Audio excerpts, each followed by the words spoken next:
చంద్రబాబు నాయుడు ఆంధ్రప్రదేశ్ ముఖ్యమంత్రి, నవ్యాంధ్రప్రదేశ్ నిర్మాతగా కూడా పేరుంది.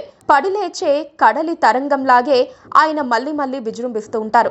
ఓడిన ప్రతిసారి మళ్లీ గెలిచి తన రాజకీయ ప్రత్యర్థులను మట్టి కరిపిస్తూ ఉంటారు. గత 5 ఏళ్ల పాటు వైసీపీ హయాంలో ఎన్నో అవమానాలను ఎదుర్కొన్న చంద్రబాబు తనను జైలుకు పంపినా ఎక్కడా వెనుకంజ వేయలేదు. ఎన్నికల్లో గెలిచి చూపించారు. సక్సెస్ఫుల్ కూటమి కట్టిన ఘనత కూడా ఆయనకే దక్కింది. ఏపీలో ఉన్న 175 అసెంబ్లీ స్థానాల్లో కూటమికి 164 స్థానాలు దక్కటం వెనక చంద్రబాబు శ్రమ, స్వేదం దాగుందని చెప్పక తప్పదు. ఇది ఒక కోణం. 6 నెలల పాలన తర్వాత ఇప్పుడు జరుగుతోన్న పరిణామాలు మాత్రం మరో కోణం. పైకి నవ్వుతూ కనిపించే చంద్రన్న తీవ్ర ఒత్తిడిని ఎదుర్కొంటున్నట్లు అంతర్గతంగా వినిపిస్తోన్న మాట. చంద్రబాబు ఎవ్వరినీ ఏమీ అనరు, ఎవ్వరినీ కాదనరు. అదే ఇప్పుడు ఆయనకు శాపంగా మారిందని చెబుతున్నారు.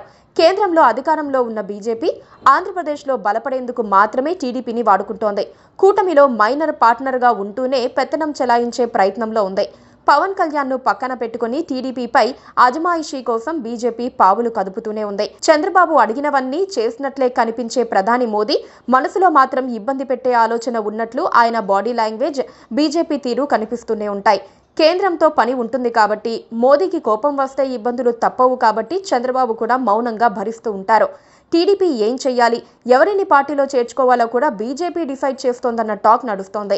పైగా టీడీపీ వద్దనుకొని కొన్ని రోజులు ఆగాలని సూచించిన వారిని బీజేపీలో చేర్చుకొని ఒత్తిడి పెంచుతున్నారు. ఇందులో విశాఖ డైరీ చైర్మన్ అడారి ఆనంద్ ముఖ్యులని చెప్పాలి.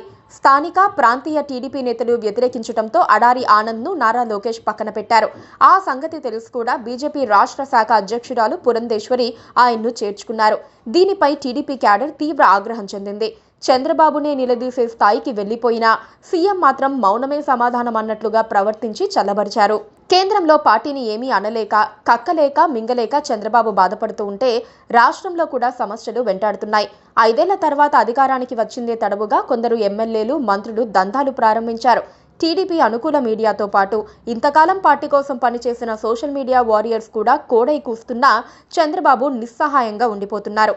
చంద్రబాబు తీరు సరిగ్గా లేదని ఒక ప్రముఖ మీడియా ప్రకటించడం టీడీపీ వారికే షాక్ అవుతోంది. అలాగే మంత్రి అనగాని సత్యప్రసాద్ అవినీతిపై భారీ ఆరోపణలు ప్రచురితమయ్యాయి. మరోపక్క ఎమ్మెల్యేలు, మంత్రులు కౌంటర్లు తెరిచారన్న ఆరోపణలు వెల్లువెత్తుతూనే ఉన్నాయి. హోంమంత్రి అనిత పీఏను తొలగించడం కూడా ఇందుకు నిదర్శనంగా చూడాల్సి ఉంటుంది. మెజారిటీ ఎమ్మెల్యేలు తమ పీఏల ద్వారా వసూళ్లకు పాల్పడుతున్నారని, ప్రతి పనికి ఒక రేటు పెట్టారని చెప్పుకుంటున్నారు. అదేమని చంద్రబాబు కూడా అడగలేకపోతున్నారట. ఇటీవల జరిగిన ఒక సమావేశంలో ఆయన కాస్త పరుషంగా మాట్లాడిన మాట వాస్తవం.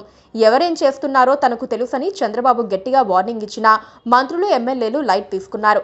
చంద్రబాబు మాటలు చంద్రబాబువి, మన దందాలు మనవి అన్నట్లుగా వాళ్ళు ప్రవర్తిస్తున్నారు. ఏదేమైనా ఇప్పుడు పార్టీపై పట్టు తప్పుతుందన్న అనుమానాలు కూడా వస్తున్నాయి.